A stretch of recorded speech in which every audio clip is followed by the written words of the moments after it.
Судот не попушти пред политичкиот притисок за што уште минатиот месец говореше поранешниот председател на владата Никола Груевски.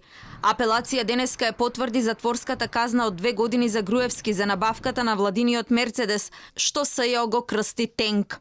Како што знаете, станува збор за политички прогон, за политички монтиран процес кој што се тера. Единствено нешто што се промени од таа пресконференција беше што одложија за после референдумот наместо пред референдумот како што во тој момент беше планирано. Денешната одлука на апелација е само потврда на тоа што екс-премиерот го обзнани од говорницата во парламентот на почетокот од септември. На 30 август во четвртокот попладне, откако се одложи седницата заради мое и на моите адвокати присуство на друго судење, закажано во ист термин, веде председателката на апелациониот суд Скопје, очигледно, откако преходно врз неа било направено политичко влијание, ги повикала еден по еден сите суди од судскиот совет кои треба да одлучуваат по предметот тенк, со директно барање седницата наредниот ден по секоја цена да биде одржана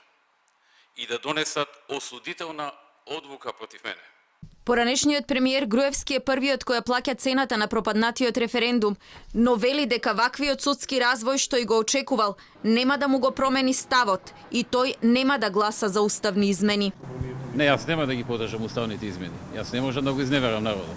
Народот си го каже своето. Околностите по кои се одвиваше судскиот процес тенк ќе се најдат пред судот за човекови права во Страсбур.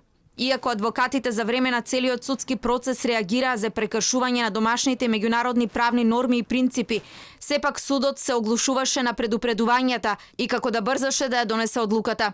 Клучниот доказ за СЈО и судот беа 2 прислушувани разговори, кои не само што беа незаконски прибавени, туку немаше никакво вештачење за нивната автентичност. Одлуката на апелација експресно денеска стигнала во Кривичен и е доделена на судија за извршување санкции, кој треба писмено да го извести Груевски за одлуката.